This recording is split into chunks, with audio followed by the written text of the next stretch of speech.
Olá, pessoal, eu sou Juliana Pereira e vai começar mais um Reunião de Pais. Roda a vinheta.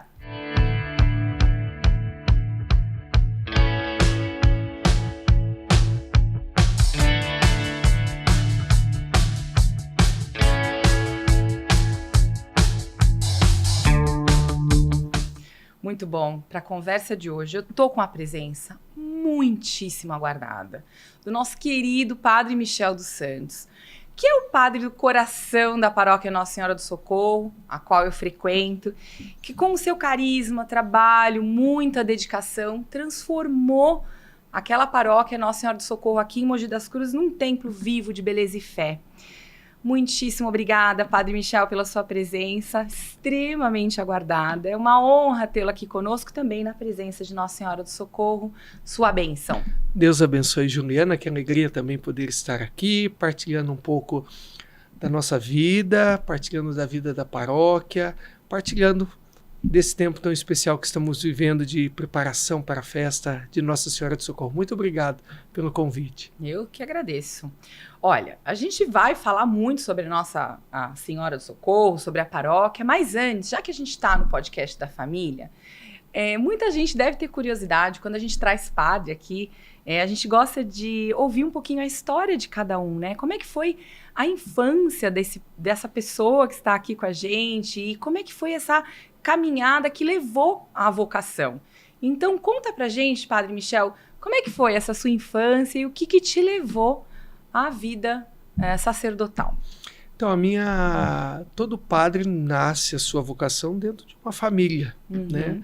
Eu sou muito grato a Deus pela minha família, que sempre foi muito exemplar na vivência do cristianismo. Então, a minha vocação foi olhando os meus pais, os meus avós, os meus tios, frequentando as missas. Eu sempre digo que eu nunca faltei uma missa da minha vida. Todo domingo, desde quando eu nasci. Acho que logo na primeira semana minha mãe já me levou para a igreja. E naquele ano de 1981, naquele Natal, eu já fui o menino, né? De 81. Eu também sou. Eu já fui o menino Jesus naquele Natal, né? Sério? O menino Jesus. O bebezinho? O bebezinho, isso. Ai, meu Deus. E eu cresci, né, nessa paróquia da Imaculada, em Campinas. O padre lá ficou 55 anos. Ele me batizou, ele casou meus pais, crismou meu pai. Então, todos os sacramentos da minha família passaram pela mão desse padre, Cônego Antônio Teixeira, a quem eu me inspirei muito. O jeito, a forma de organizar a paróquia. Então, ele sempre foi alguém que me aproximou muito de Deus e o amor, fidelidade à igreja. Até eu não tiro muito férias, porque o padre Teixeira também quando não sair. Então ele é um modelo de padre para mim, um homem muito presente. Até hoje ele é uma referência. Ele faleceu. Sim, mas assim, essa memória de organização. As minhas ações, o jeito, né? O jeito de entender a igreja, eu aprendi com ele. E a minha família também. Ele educou, ele catequizou toda a minha família, né? Então, olhando os meus pais, que sempre praticamente obrigavam eu e meu irmão a ir na missa. Não era uma coisa assim, quando vocês querem, não. E se não fosse, levava uma boa surrinha. Sério? Bom, somos da década de 80. De 80, né? E assim, porque eu não gostava. Eu sempre fui uma criança normal, que preferia estar brincando lá. Mas chegava no sábado, 3 horas da tarde, era o banho para ir para catequese. E minha mãe, mais de 30 anos, ela é catequista. Então, meus tios, então toda a minha família... Ela ainda é catequista? Lá em Campinas? Em Campinas. Então, olhando tudo isso, isso foi me inspirando. Eu fui criando um amor a Jesus na comunidade. Né? Esse desejo de participar da vida da igreja, não só estar na igreja, mas de participar, vem tudo do fruto da minha família. Então isso foi fazendo crescer no meu coração esse amor a Jesus. O senhor se lembra quando é que foi aquele momento, aquela chavinha que vira da obrigação virar uma vontade de querer participar da missa? Quando acabou a catequese. E aí aquilo já entrou dentro da minha rotina. E eu já não queria, porque eu tinha que ir, não ia ficar lá brincando. Porque não tinha mais catequese. Não tinha mais catequese. Aí um dia eu vendo a minha mãe dando catequese e minha mãe até assustou, porque ela olhou pro altar, eu estava sentado lá de coroinha. Na minha época, o padre não deixava usar túnica, o coroinha tinha que usar roupa, ele falava assim, aquela roupa é para anjo, o coroinha usa roupa de gente, normal, né? E aí eu peguei, vi uma cadeirinha e sentei. A minha mãe falou, mas o que o Michel tá fazendo lá, sentado? Foi uma decisão minha de querer ajudar. Eu senti que existia um vazio, então fui ser coroinha. E naquilo fui me envolvendo com a comunidade. Fui assim, exemplar coroinha, né?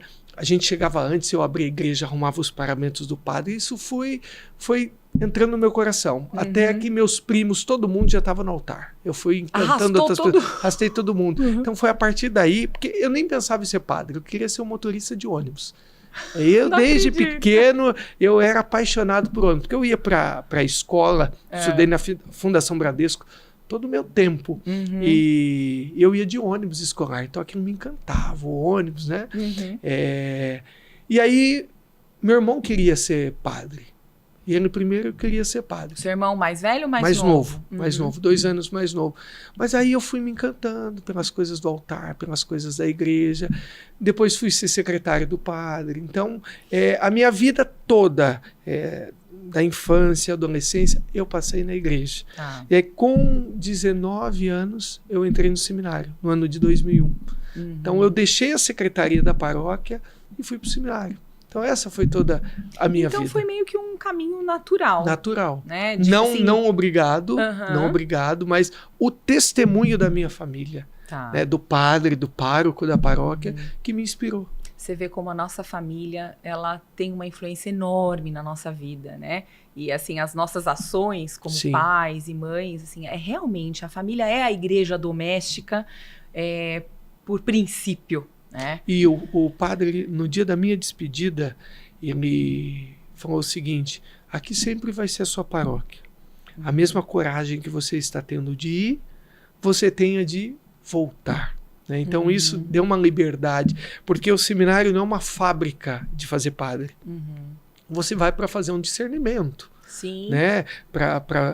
Dentro daquela dinâmica da vida do seminário, que não é um caminho fácil. Para eu chegar a ser padre foi um caminho muito difícil. Eu sofri bastante, mas a minha família sempre esteve ao meu lado. Meu pai, a minha mãe sempre me apoiando em todas as decisões, então sempre estiveram. Mesmo quando eu estava no seminário, meu pai ia me buscava, levava para casa para pastoral, então sempre um cuidado. Né? Não de um mimo, mas na atenção de apoiar a vocação. Era a forma como eles tinham de me apoiar. Sim, né? Porque é difícil mesmo, né?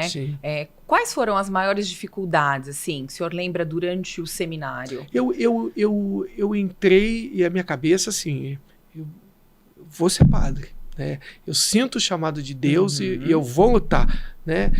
Só que num determinado momento eu entrei no seminário em 2001. Tive um reitor maravilhoso. Eu sempre me dei muito bem com os padres mais idosos, né? Porque eu sempre tentei absorver do testemunho deles, da experiência. Então eu tive um reitor maravilhoso em Campinas, no seminário de Campinas. Só que chegou um momento em 2004, eu já estava no primeiro ano de teologia, 4 anos já de seminário. O reitor falou assim: acho que é bom você dar um tempo. Melhor você dar um tempo, vai com a sua família, né? Você tem vocação, mas é um tempo. Aquele foi o dia mais triste da minha vida. E eu lembro que Mas ele justificou? Não. Ele falou que eu precisava amadurecer um pouco, que eu precisava dar um tempo. E aí eu fui para casa, e eu lembro que eu cheguei com o carro, eu peguei tudo. Ele falou assim: você pode deixar suas coisas aqui? Eu falei: não, vou levar tudo agora. Eu peguei tudo, coloquei no carro, aí juntei tudo. Aí eu lembro da minha avó na porta da minha casa: mas você não é mais seminarista? Eu falei: não, vó. Aí peguei, mas eu não esmoreci. Aí eu falei: eu preciso agora arrumar um trabalho. Eu voltei para minha paróquia de origem, voltei a tocar nas missas, porque eu e meu irmão, a gente sempre tocou, cantou, animou a liturgia. Voltei para a casa dos meus pais e meu pai falou assim: olha, ali embaixo eles estão precisando de alguém para trabalhar numa motopeças. Eu nunca entendi nada de moto. E fui trabalhar. Falei: eu preciso trabalhar, eu preciso ocupar a minha cabeça, mudar a minha rotina. Né? Não deixei, continuei ajudando as paróquias. E foi trabalhar no Motopeças. Fui trabalhar na Motopeças. 2 anos eu trabalhei. Fiquei 2 anos fora do seminário. E também dando aula, porque eu já era formado em filosofia. Então aqui não foi um sacerdócio. E Campinas tinha um bispo maravilhoso, Dom Bruno Gamberini, que todo mês eu ia conversar com ele. Ele falou assim, você vai ser padre, eu vou te ajudar. Só que eu voltei não para o seminário onde eu estava, que na paróquia que eu ajudava, que eu também tocava, onde a minha mãe é catequista também hoje, paróquia São José, onde eu me ordenei padre, um padre falou para mim assim, estão te enrolando, viu? Vem ser padre missionário. E eu fui. Entrei na congregação dos padres missionários do Sagrado Coração de Jesus, que muito me ajudou. A minha formação humana, tudo que eu sou, eu aprendi muito. Então, a experiência que eu tenho hoje de padre, eu devo aos missionários, porque eu passei por vários lugares. Então, isso foi ajudando eu a formar o meu jeito de padre. Então, a dificuldade que eu passei lá no início, né, até me adaptar, porque eu entrei para aquele seminário, então na minha cabeça eu ia ser padre ali. Sim. Mas Deus teve um outro caminho, uma outra jornada, uma outra rota. A experiência que eu tenho hoje, o padre que eu sou, eu devo a esse processo, que não foi fácil, né, mas que em nenhum momento eu desanimei. Sempre Nossa Senhora esteve comigo. Sim. E a minha família. Foi para lugares, assim, distantes. Sim, né? Porque acho que a natureza do ser padre, ou de você ter uma vocação missionária, é o ID, né? O ID. Mas na minha cabeça, eu queria ser um padre diocesano, como eu sou hoje. Mas Deus primeiro formou o meu coração missionário. Tá. Né? E por onde o senhor passou? Eu já passei nesse contexto missionário. No tempo formativo. Eu me formei em Campinas, né, que é minha terra natal. Depois, tempo que eu saí do seminário, retornei em Campinas, na congregação, porque lá eles têm uma casa. Depois eu fui fazer o noviciado em Itajubá, Minas Gerais. Foi a primeira vez que eu saí de Campinas. Então, para mim, sair de casa foi um processo difícil. E o noviciado é um processo onde você tem que fazer um mergulho interior. Eu sou uma pessoa bastante ativista. Então, o noviciado fez eu desacelerar. Eu fiz um retiro de 30 dias aqui em Guararema, na época, no ano de 2007. Então foi exigente. Teve uma semana, que é a Semana da Paixão, eu fui internado no hospital, porque mergulhar no seu interior não é fácil. Né? Você parar... É a viagem mais difícil que a gente faz. Mas foi onde eu senti o chamado de Deus, que ali a palavra que veio no meu coração foi que era misericórdia e não sacrifício. Deus se importava com a misericórdia, com aquilo que eu sou. Misericórdia com a minha própria história. Não com o que eu fazia, com o que eu poderia fazer. Né? Isso é importante.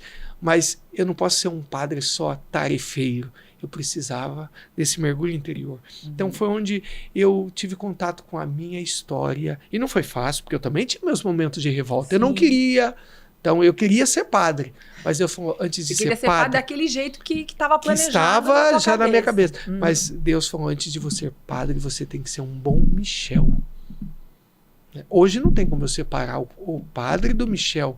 Eu sou o padre Michel. Sim. Mas antes eu tive que me trabalhar para ser como pessoa inteira, né? Integrada. Né? Ainda tenho as minhas fragilidades, as minhas dificuldades, mas o noviciado, por isso que é importante a terapia, a direção espiritual. Sim. Eu fiz terapia todo o meu tempo de formação. E hoje o que eu consigo mais ajudar as pessoas foi a partir das minhas próprias feridas, das minhas marcas, que eu pude mergulhar e hoje eu consigo ajudar. Eu tenho elementos para ajudar, não é algo superficial. Aí está a misericórdia, que era misericórdia e não sacrifício. Então era essa chave que faltava para fechar a personalidade. A personalidade. Então aí eu fiquei 2 anos, fiz uma missão no Maranhão, muito difícil, né, com uma realidade bastante pobre. Sim. Eu e um companheiro meu, que é padre também hoje em São Paulo, o padre Ailton, nós dormíamos numa cadeia abandonada, bem no interiorzão do Maranhão. Tudo muito pobre, muito simples, e foi muito difícil. Depois eu voltei e fui para São Paulo. Estudei os 4 anos de teologia, onde eu conheci Dom Pedro, que é o nosso bispo. Né? Ele era o bispo auxiliar de São Paulo e eu estudava, morava na Vila Formosa. Depois desses 4 anos de formação, me ordenei diácono. Em 2012, fui para Delfim Moreira e Marmelópolis, que é a terra do Padre Léo. No alto da Mantiqueira, bem no alto. Né? Lá eu fiquei Gente, 2 nunca ouvi anos. falar dessa cidade. Delfim Moreira, cidade do meu coração. Marmelópolis, inclusive, eu sou... É o quê? cidade... É divisa com... Divisa com Piquete, Lorena. Tá. É o sul de Minas. Uhum. Sul de Minas. Aquelas cidades que vão margeando, assim, pela Dutra, mas mais pra montanha. Isso Uhum. mesmo. Isso, que bem o alto da Mantiqueira. E lá a paróquia tinha 38 comunidades. Então, e rurais. Uhum. Roça, tinha comunidade que eu andava 76 quilômetros para chegar. Sim. Então isso foi me ajudando também. Um pouco a prática que eu tenho hoje, assim, eu gosto de ser muito prático na vida Sim. pastoral. Eu aprendi com essas comunidades. Sim. É, porque não tem outro jeito, né? E éramos em 2 padres. Para atender todas. Para atender todas. Só que a paróquia tinha 2 cidades. Então, no final de semana, eu ia para uma cidade, eu cuidava dessa cidade, com 12 comunidades, e o padre Geraldo ficava na outra. Uhum. Na semana, os 2 iam para as comunidades. Um ficava num lugar, o outro ia para outra. Então, isso me ajudou muito. Uhum. Depois desse tempo, eu fui transferido para São Paulo, Santuário das Almas. Eu fui, assim, extremamente feliz pastoralmente, porque foi a minha primeira paróquia como pároco. Uhum. Então, lá todo aquele gás que eu aprendi na faculdade, que eu queria exercitar, foi no Santuário das Almas. Uhum. Pastoral urbana, uma paróquia que estava bem morta, ali na região da estação Tietê, estação Armênia, né?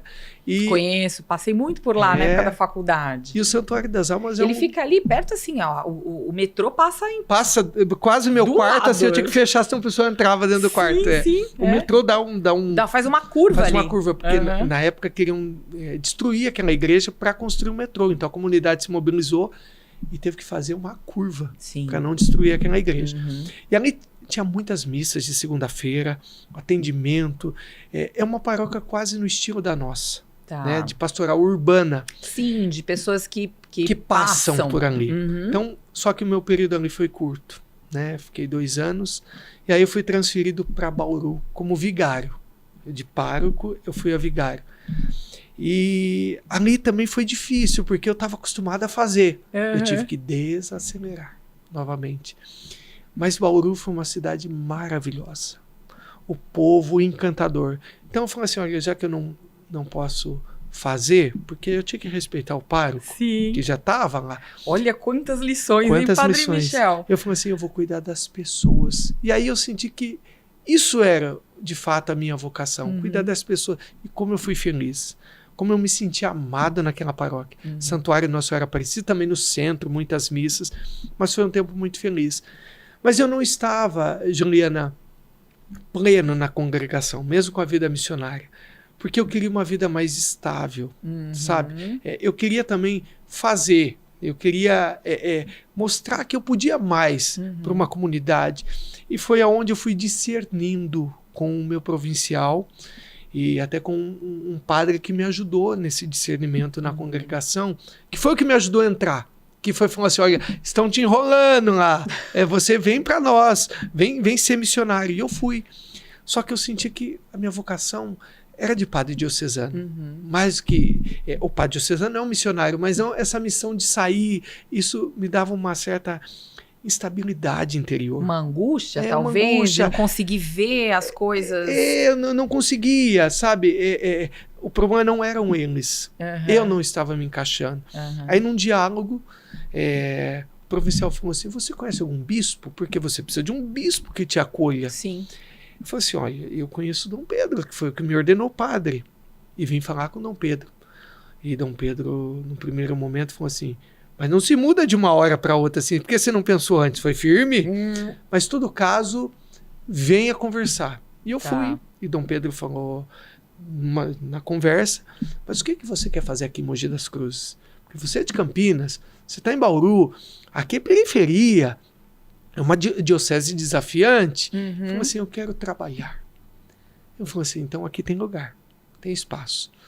Em todo caso, vamos conversando, vai conversando com o seu superior e venha para cá morar comigo. Venha morar comigo e você vai ajudando no que for preciso. E aquilo me deu uma paz interior, mas ao mesmo tempo uma certa função, porque eu não conhecia nada aqui em Mogi das Cruzes, Juliana. Nada. Não conhecia ninguém, conhecia o bispo. Sim. Né? E nesse processo delicado de ter que sair de uma congregação onde eu tinha uma segurança, uma estabilidade, Sim. né? Eu vim para uma diocese, não conhecia os padres, não conhecia, só conhecia o bispo. Eu me recorri à Nossa Senhora, porque eu estava na casa da minha mãe. Assim que eu saí de Bauru, fiquei de férias, e eu fui celebrar uma missa na igreja de Nossa Senhora das Graças. Num domingo à noite, eu olhei para a imagem de Nossa Senhora e falei, mãe, cuida de mim. Porque eu não sei o que vai ser da minha vida, né? Tá tudo muito instável e eu consagro meu ministério à senhora. Na quarta-feira o bispo me liga. Então você foi aceito, o conselho de presbíteros te aceitou, você vai vir fazer experiência aqui e você vai ser administrador paroquial da paróquia de Nossa Senhora das Graças, em Itaquaquecetuba. Então você já pode vir, traga suas coisas e você vai para lá. E eu fui para essa paróquia. Foi quando eu cheguei aqui na Diocese de Mogi das Cruzes. Foi para Itaquá. Itaquá. Fiquei 5 anos, peguei uma paróquia desafiante, Sim. 7 comunidades, mas eu queria... Acho que todas as circunstâncias são desafiantes. Foram no desafiantes. Final das contas, foram né? desafiantes. É. E uma paróquia com bastante dificuldade, 7 comunidades. Eu tinha a missão ali de unir novamente aquelas comunidades. Mas foi um tempo maravilhoso. Foi o tempo onde eu me senti mais seguro do que eu sou como padre, onde eu pude realizar, né? Foi onde o senhor construiu a sua identidade? A minha identidade. Como a gente enxerga hoje? Isso, Tá. Justamente isso. Você falou a palavra certa, Juliana, porque até então eu fui captando um pouco Sim. daquilo que eu ia recebendo, mas o padre que eu sou, eu devo muito a essa experiência difícil.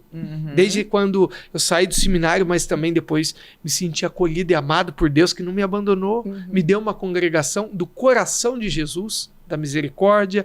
E aí, Itaquaquecetuba, eu sou muito grato a Dom Pedro, muito grato, porque as experiências que eu tive na igreja foi ele que me deu. Ele acreditou na minha vocação, né? E ele sempre viu esse lado que eu consigo administrar bem uma paróquia. Sim. A questão prática, que também é tão importante, E né? ele sempre foi me colocando nessa questão administrativa.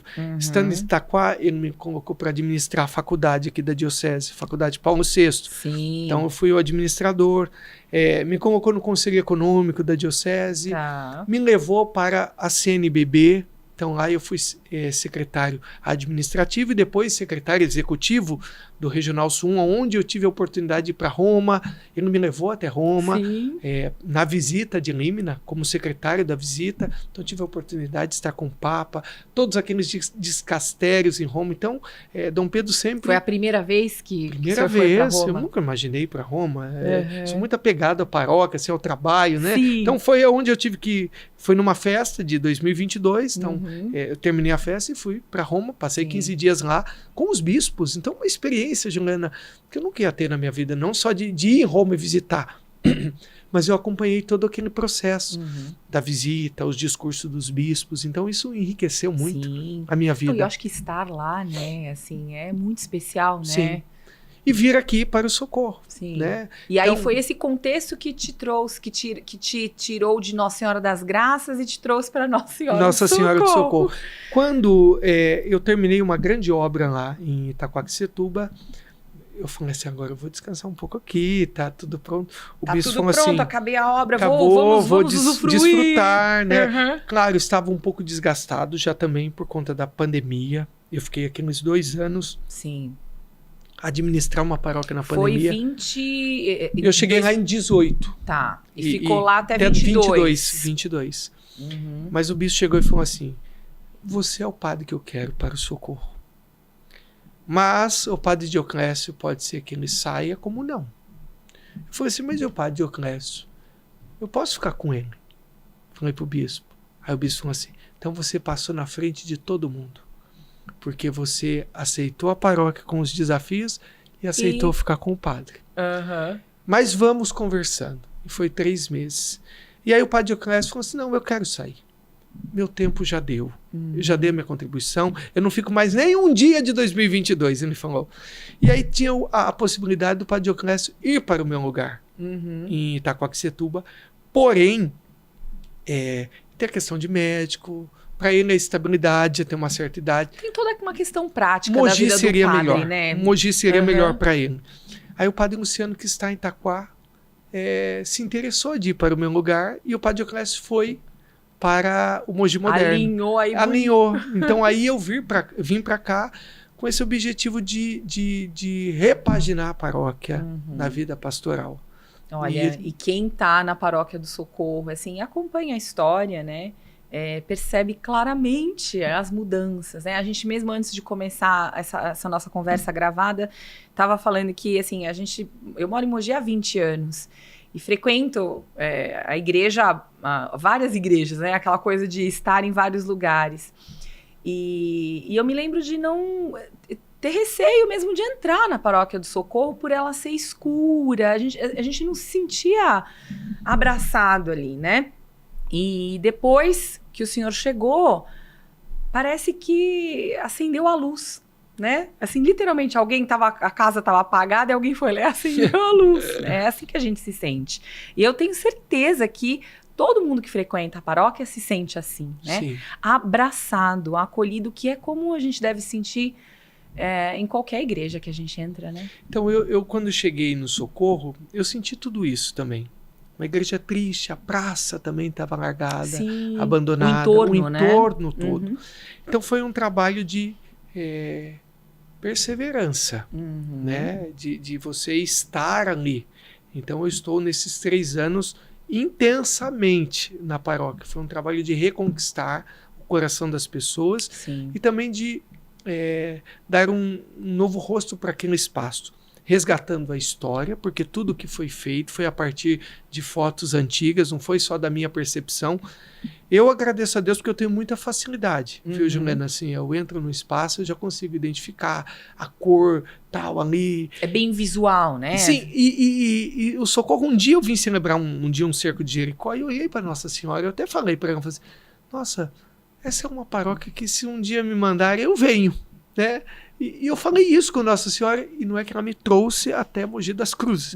O que eu falo com ela é sério, viu? Ela me leva a sério. O papo é direto aqui com Nossa Senhora. Eu fui para aquela paróquia, onde estou até hoje, e sou muito feliz. Né? A comunidade acreditou no meu trabalho. Sim. Né? Então nós conseguimos revitalizar a praça com a ajuda do poder público e com toda a comunidade. Então nós fomos aos poucos fazendo, mas, antes de tudo, resgatar a comunidade. Sim. Graças às pessoas. O grupo que eu encontrei está comigo até hoje, ninguém saiu, mas acreditaram no meu trabalho, não viram um aventureiro, mas aí a gente foi resgatando a história e foi fazendo com que as pessoas que ali passassem se sentissem de fato em casa, como casa da palavra, casa do pão, onde a gente se alimenta, casa da caridade, da missão, porque a missão continua. Então, por isso que eu falo que a paróquia é essa casa, onde a gente tem que se sentir bem. O acolhimento foi a primeira pastoral que eu criei ali. Eu sentia falta, não tinha ninguém acolhendo as pessoas, né? Sim. E a paróquia do Socorro, ela tem essa marca, né? Por quê? A Virgem Maria está de braços abertos. Nossa Senhora está de braços abertos. Então, o carisma da nossa paróquia é acolher, é socorrer, é cuidar das pessoas. Então, por isso que nós colocamos mais missas, aumentamos o atendimento. Quando eu cheguei no Socorro, era uma missa na quarta-feira, 2 no domingo. Então, hoje nós temos 18 missas na semana. Eu tenho a ajuda de um sacerdote me ajudando, tem um vigário paroquial. Mas por muito tempo ficou sozinho. Aliás, desde dezembro eu estou sozinho. Sim. Sozinho, segurando, né? Segurando as pontas ali. Eu gosto, não é nenhum cansaço, nenhuma lamentação. Existe, às vezes, o esgotamento físico, mas a gente se renova, né? Porque a gente vê o trabalho crescer.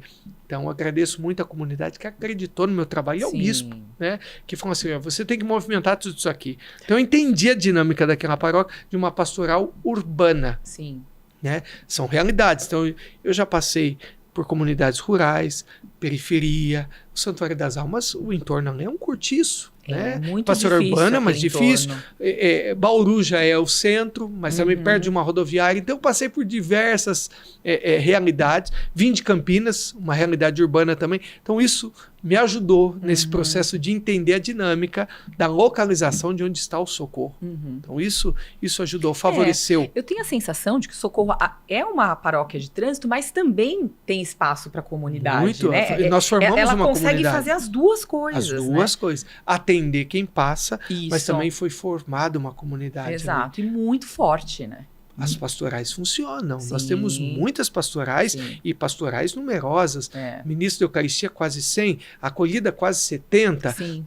Nós temos 50 catequistas, né? A nossa catequese de adultos esse ano passa de 100. Sim, então, assim, a cada ano quebrando recordes de participações e de volumes de batismos de adultos, e a gente vê isso acontecer, pessoas né? se convertendo, Sim. pessoas que deixam outra religião, voltam para o catolicismo, né? Então, é esse trabalho, as pessoas se sentem em casa. E uma liturgia bem celebrada. Nós temos a pastoral da liturgia que prepara. Um cuidado com a liturgia, cuidado, né? É uma boa música. Sim. Então, esse equilíbrio também na vida da paróquia ajuda, é um conjunto. Não é só as paredes estarem bonitas, mas é o conjunto do acolhimento, a preparação da pregação também. Eu tenho um cuidado, né? Sim, eu ia perguntar, né? Tava aqui já na minha listinha. A gente sempre Acho que eu mudei tudo, é isso. Não tem problema. A gente não se importa. A gente sempre percebe que nas missas de domingo tem sempre um papelzinho aí que sai, né? Como é esse preparo das homilias? Eu faço questão, viu de anotar. Juliana, de anotar.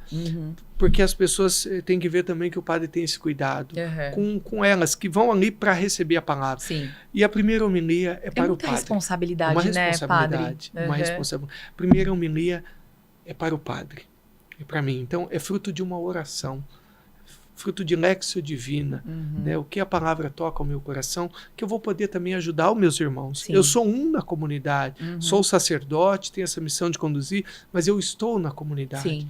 Né? Eu faço parte. Então eu preparo, busco às vezes fontes, porque a gente tem que sempre trazer também uma novidade. A palavra de Deus ela é sempre viva, sempre nova. Então, e eu gosto ainda de escrever. Gosto de escrever à mão. Sim. Tem uma paroquiana, até a Catarina, que esteve aqui, ela falou assim, deu até um caderninho.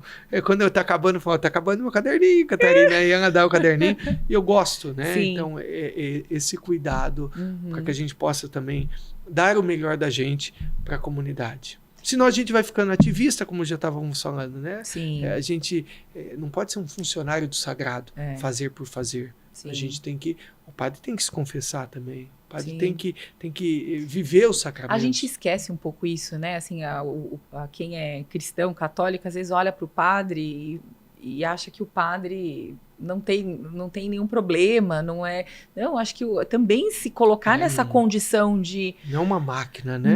Não. E se a gente vê aí até uma realidade, tanto suicídio, às vezes até de padres, Sim. porque caiu num vazio existencial. E é importante a comunidade, né, também não só cobrar do padre, né, mas é preciso valorizar, não no sentido de uma vaidade, mas no cuidado, no carinho do padre se sentir acolhido também. Retribuir o acolhimento, na verdade. Dizer assim, olha, padre, você se sente sozinho? Não me sinto. Eu consigo fazer companhia para mim mesmo. Eu senti Deus sempre muito perto de mim. Não me sinto sozinho. Me sinto amado pela comunidade, me sinto reconhecido. Acho que a comunidade gosta bastante. Sim, me sinto amado. Sim. Mas não trabalho esperando, né? Porque isso pode causar uma frustração muito grande. Sim. Então você tem que ter um sentido do seu ministério, você acreditar naquilo que você faz. Saber para onde está indo, né, isso, padre? Eu acho que isso é muito importante. Você não pode ficar preso às coisas humanas, mas você tem que ver esse olhar divino, né, que você faz por Deus, pela obra, pela missão. Sim. Porque tudo isso que a gente faz na paróquia, o padre é alguém muito desprendido. Tudo isso que a gente faz, a gente não leva. Claro. A gente não leva. Ninguém a gente leva. edifica. Nenhum de nós levamos, né? Nada, tudo isso é muito passageiro. Sim. Então, o que eu vou deixar no coração das pessoas aquele velório que eu estive presente, aquela pessoa que eu atendi, esse é o maior monumento. Viu? Talvez estar aqui com você hoje. Sim, com certeza. O padre veio aqui no trabalho que eu estou realizando. Então, essa é a marca positiva que um sacerdote pode deixar. Claro, é bonito a gente ver a reforma. Isso ajuda, sabe, Juliana? Mas não é a marca principal que eu quero deixar do meu ministério no socorro. Porque amanhã vem outro, pode pintar de verde, pode pintar de azul. E aí é uma questão de gosto. Mas o que eu deixar no coração das pessoas é isso que vai ficar. Sim. Né? Então, eu me E há trabalho um esforço muito. muito grande que a gente tem que fazer, né, padre? Para não cair nessa, assim, às vezes, né, ainda mais no seu caso, que é um padre que é extremamente amado, muito carismático, né? Quem conhece o Padre Michel, vê o Padre Michel, ele canta bem, ele gosta, ele toca, né? É um padre cantor, né? Músico. Sim. Então, eu imagino que seja, assim, um desafio muito grande a gente não cair, às vezes, nessa terreno mais assim, tenebroso de cair para uma vaidade, porque aí você pode se perder. E se perder nesse caminho, né? Então, assim, você ter em mente, né, um objetivo muito fixo, aquele olhar em Cristo, né, que é extremamente importante. E vale para todos nós, né, miseráveis pecadores, vale para os padres também, quem trabalha, né? E claro, assim, eu tenho um carisma e isso é humildade também, a gente reconhecer o dom que Deus te deu. Sim. Então, muitas coisas, Juliana, eu faço com muita facilidade. E eu preciso me trabalhar aquilo que eu tenho dificuldade. Até no ministério. Aí eu preciso me doar mais nisso daqui que eu tenho dificuldade e tal. Então, eu preciso me esforçar mais, porque é onde Deus pede também. Senão a gente se acomoda. Sim. Né? E eu me esforço muito para que, embora tenha muita responsabilidade o trabalho que eu realizo, mas eu não posso trazer para minha pessoa, mas sempre para o Cristo. Então é esse o trabalho que eu também quero conduzir a paróquia, para não ficar uma marca só, é o Padre Michel, não. Eu sou um colaborador, tenho bastante parcela no trabalho, pelo carisma, por tudo, mas as pessoas elas têm que se formar em comunidade, amarem a igreja, sentido de pertença, de comunhão, de participação. Então elas têm que amarem a comunidade delas. O padre é um facilitador, é o maestro, mas quem toca a banda, a orquestra é o povo de Deus. É isso aí. Agora, o senhor falou das suas inspirações, né? E a gente percebe nos últimos anos, coincidentemente, né, com a sua vinda para a Paróquia do Socorro, a gente também anda percebendo aí no nosso país um reavivamento cristão, né? Assim, é muito claro isso. As pessoas voltando à igreja, né? Pessoas que estavam longe, afastadas da igreja, retornando à igreja, se convertendo. O volume de batismos de adultos, de crisma, a gente também acompanha. Uma parte desse reavivamento católico no nosso país pode ter a ver também com a internet, com as redes sociais. A gente vê muitos, né, padres influenciadores. A gente vê o fenômeno do Frei Gilson, né, que agora nas últimas semanas a gente viu ele na festa do peão em Barretos, né? Ele conseguiu estar ali numa festa que não é católica e pregando, evangelizando, né? Como é que o senhor enxerga o uso das redes, né, da internet para evangelizar? Qual a importância que o senhor dá isso e quais são os padres que te inspiram, né, nesse movimento aí de uso das redes? Eu sempre o padre da minha paróquia, o padre Teixeira, sempre foi muito fechado ali na vida paroquial. E no tempo que eu entrei para o seminário, que deu um fervor, né, na minha vocação, na minha espiritualidade, foi o padre Marcelo Rossi. O padre Marcelo sempre me encantou foi porque o padre carismático da nossa geração. Da geração, né? justamente. E o padre Marcelo me encanta porque ele sempre foi padre.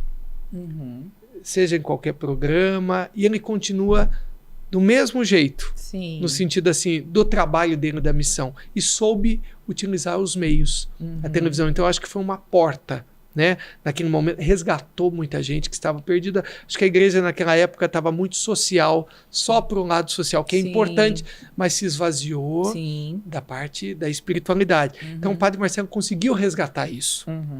Né? E sempre achei ele, mesmo na linha carismática, equilibrado. Então o padre Marcelo sempre foi um pouco o que me inspirou.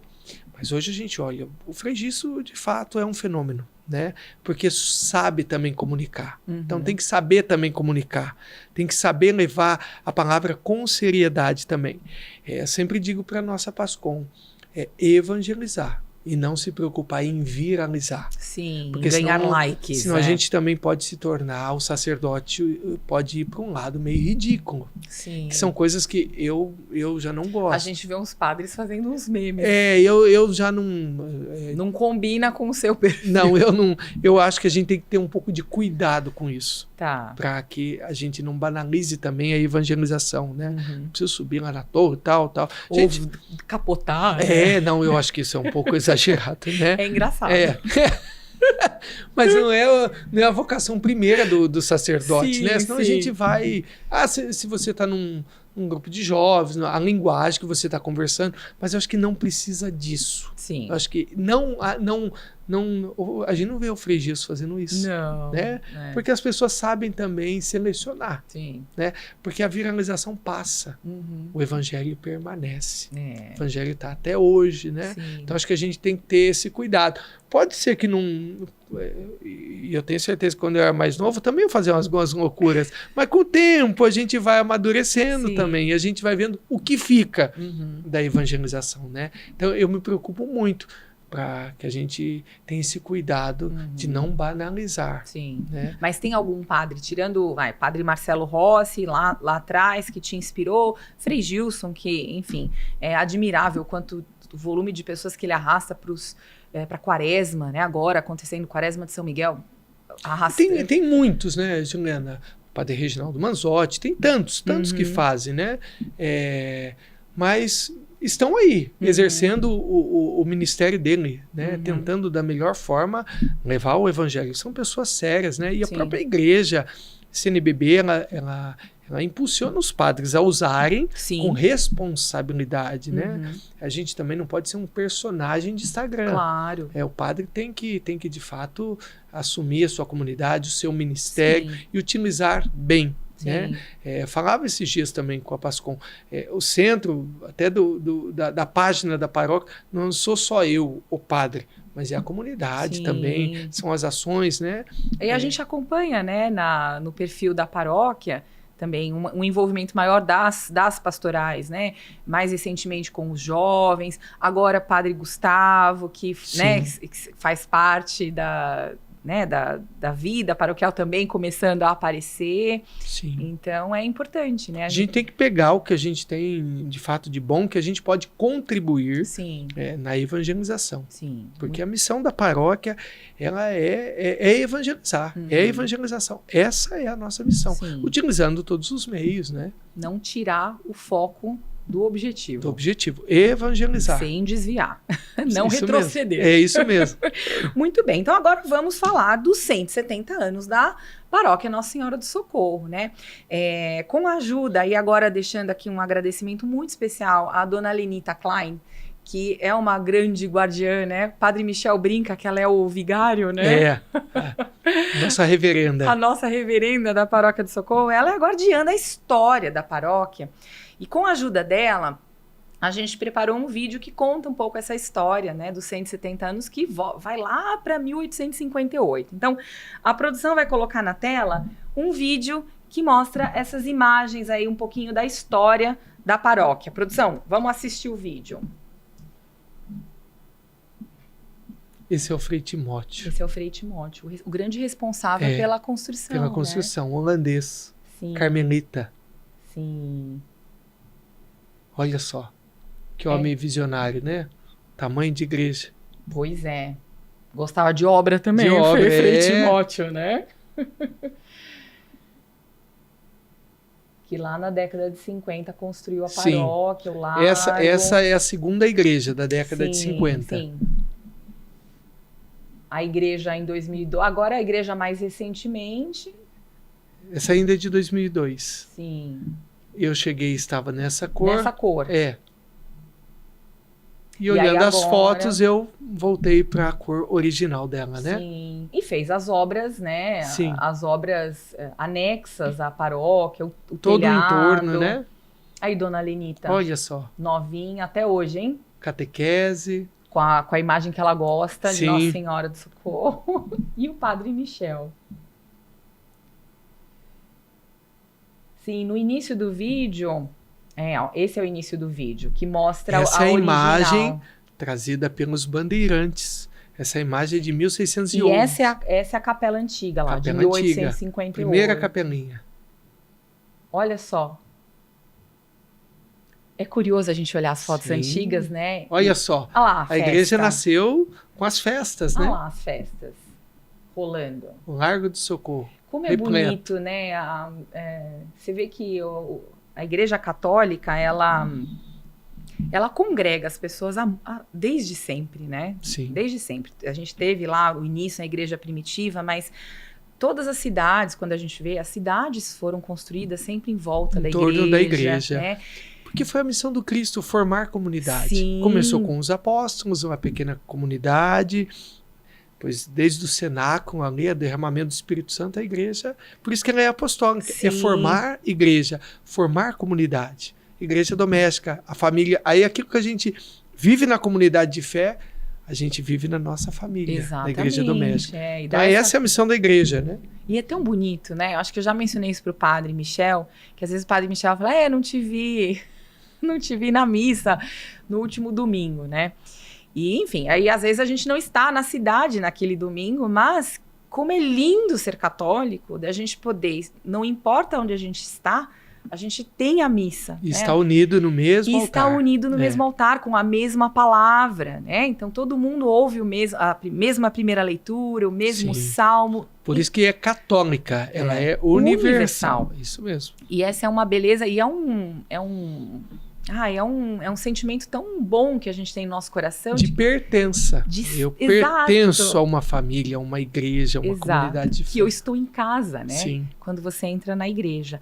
Agora, eu acho que é legal, antes da gente falar da festa e da programação da festa, contar a história da imagem, Sim. né? Aquela imagem antiga ali que a gente mostrou no vídeo.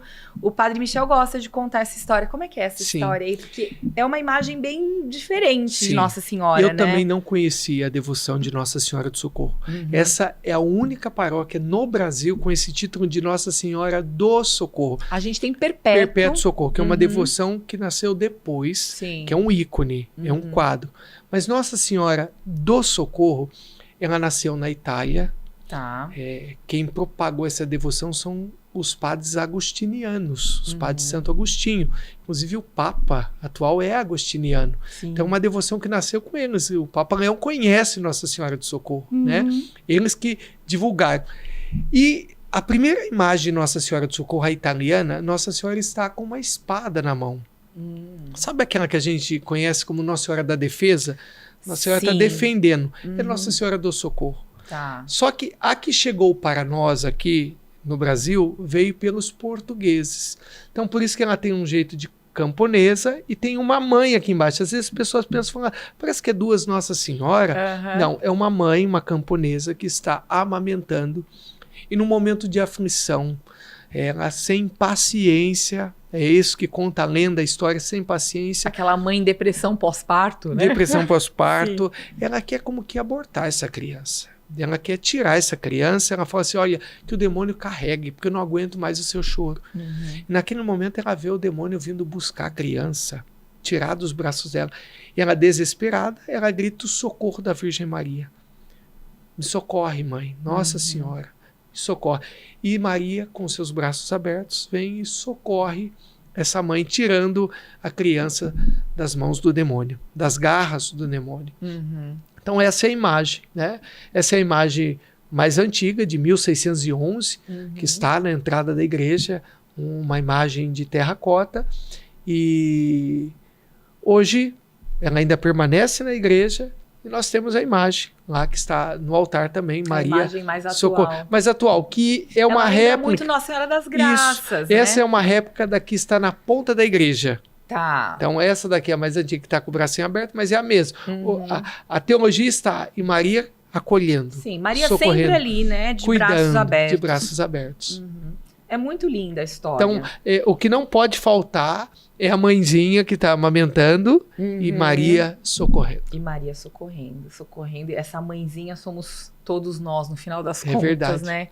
E aí a gente vê no mundo hoje, né? Um mundo que prega tanto a cultura da morte, né, padre? Você vê, a gente tem o reavivamento cristão, católico, mas ao mesmo tempo a gente tem uma força muito grande que às vezes incentiva as pessoas a não formarem família, né? Esse é o nosso combate. E Então, esse é o nosso combate. Lutar contra tudo isso. uhum, Vencer tudo isso. Né? Maria é aquela que promove, que defende a vida.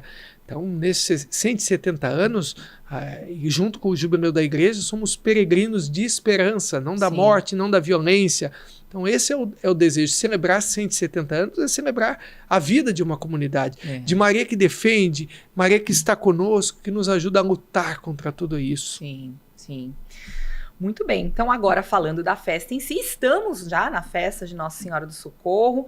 A produção vai colocar na tela a programação para você que nos acompanha, não deixar de ir lá, Padre Michel, dar o seu Isso recado, mesmo. vai lá, Todos gastar um estão pouquinho seu dinheiro, convidados olha lá. a participar. Já está acontecendo a novena, Exato. carreata, vamos ter a procissão. E no dia 12, Uhum. nós teremos 3 missas. Ao meio-dia, às 15 horas e às 19h30, Dom Pedro vem celebrar esse momento. Inclusive, a Câmara Municipal de Mogi das Cruzes vai fazer uma menção honrosa à paróquia por esses 170 anos de comunidade. Sim. Então, desde 1855, quando a imagem ela é doada, ali nasce o bairro, nasce a comunidade, Sim. nasce a paróquia. A paróquia ela nasce depois, né? Na década de 60, quando nasce a diocese também. Até então, a Igreja do Socorro era uma capela do Carmo. Uhum. Aliás, os carmelitas evangelizaram toda Mogi das Que, Cruzes. inclusive, continua aqui em Mogi, Aqui a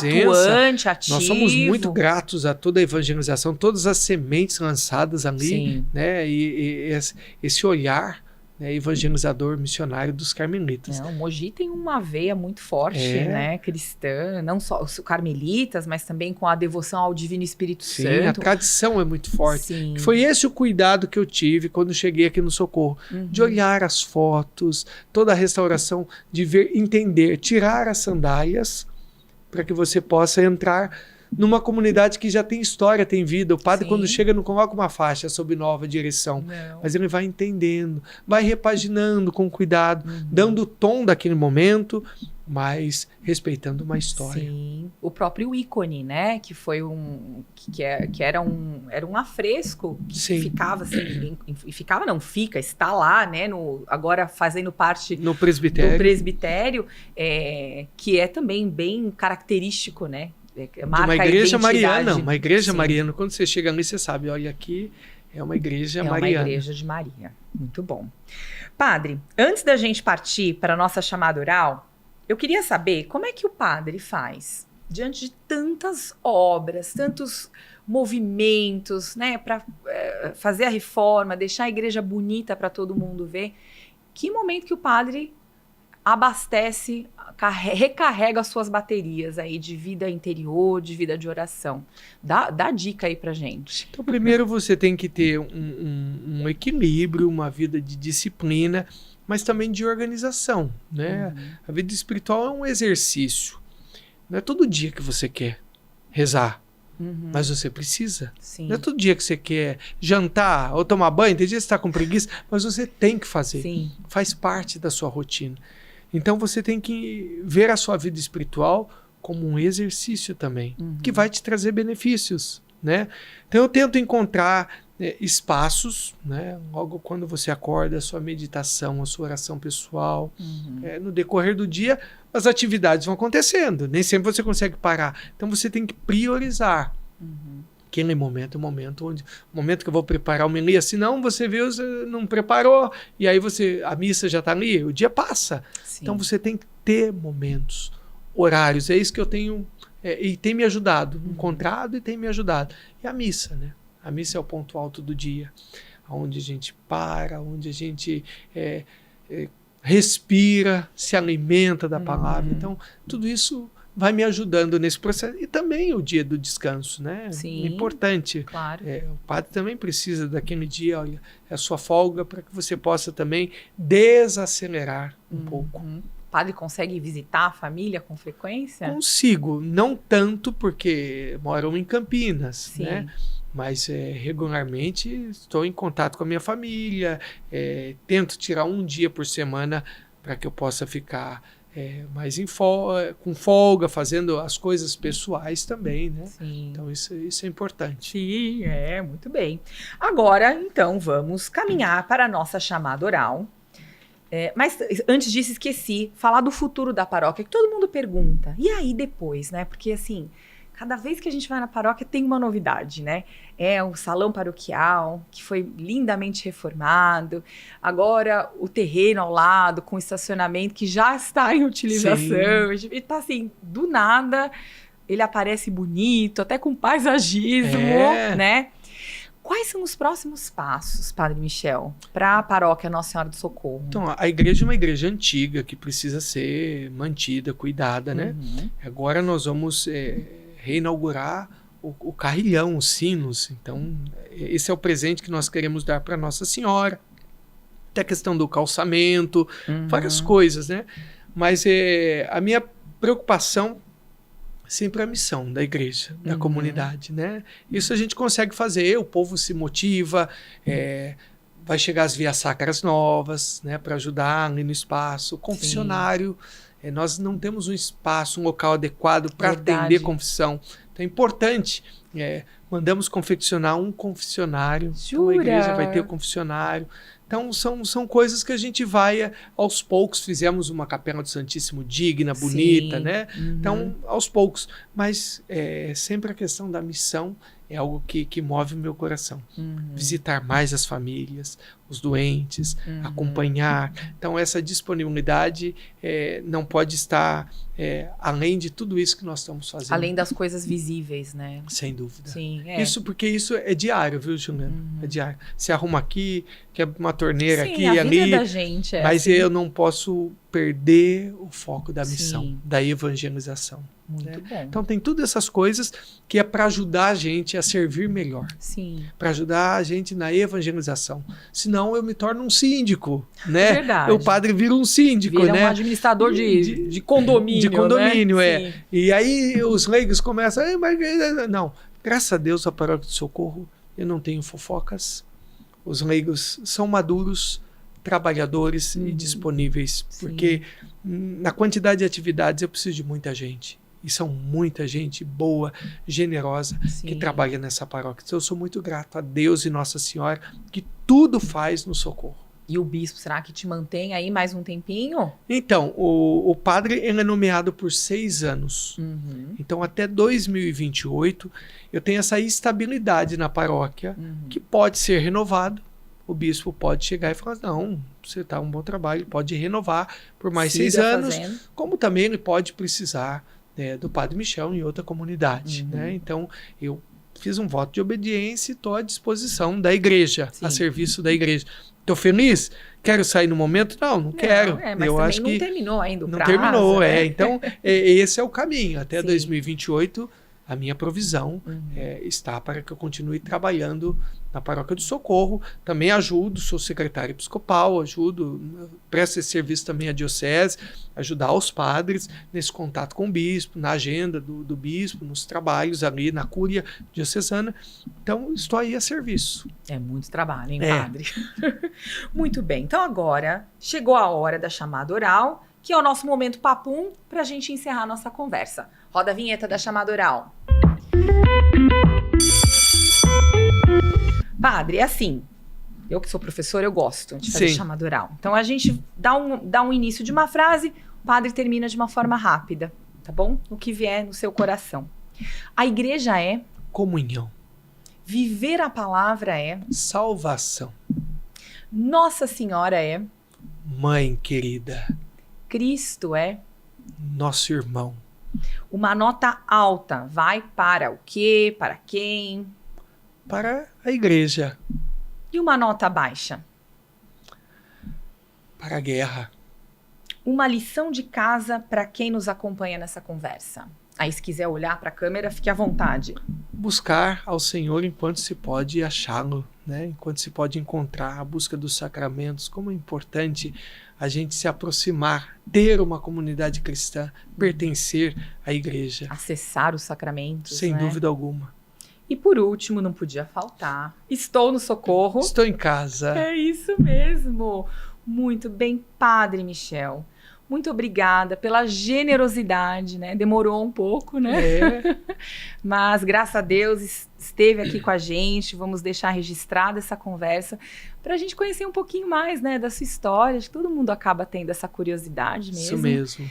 E obrigada por ser luz, por ser força, né, nesse caminho, não deixar a gente tropica, mas não cai, né? Nesse caminho capenga que é a vida do cristão, né? Que Deus te abençoe e vida longa aí para o Padre Michel em seu sacerdócio. Obrigado, viu, Juliana, pela sua insistência e não desistir de mim, sempre me convidando para estar aqui, mas graças a Deus Nossa Senhora providenciou tudo isso.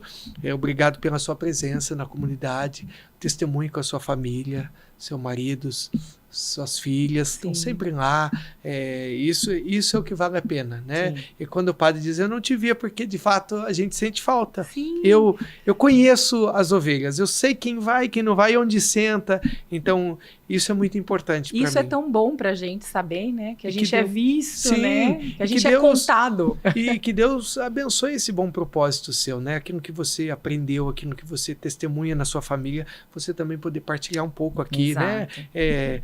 Fico honrado também de ver uma paroquiana que exerce esse trabalho, esse cuidado, você persistindo, né? Chamando pessoas, então isso é uma causa. E a pessoa que tem uma causa, ela não adoece, ela tem vida. Sim, né? Então, e a força vem de Deus mesmo, que nos move também, né? Cada um nos seus propósitos, nas suas missões, com os seus talentos. Sem né? dúvida. Então, isso. Que Deus te abençoe. Amém. Obrigada, Padre. Amém. E você que nos acompanhou até aqui, não deixa de comentar, de curtir, de mandar essa conversa com o Padre Michel nos seus grupos de WhatsApp. Vamos fazer essa conversa boa, frutuosa, chegar a mais pessoas. Até o próximo Reunião de Pais. Tchauzinho.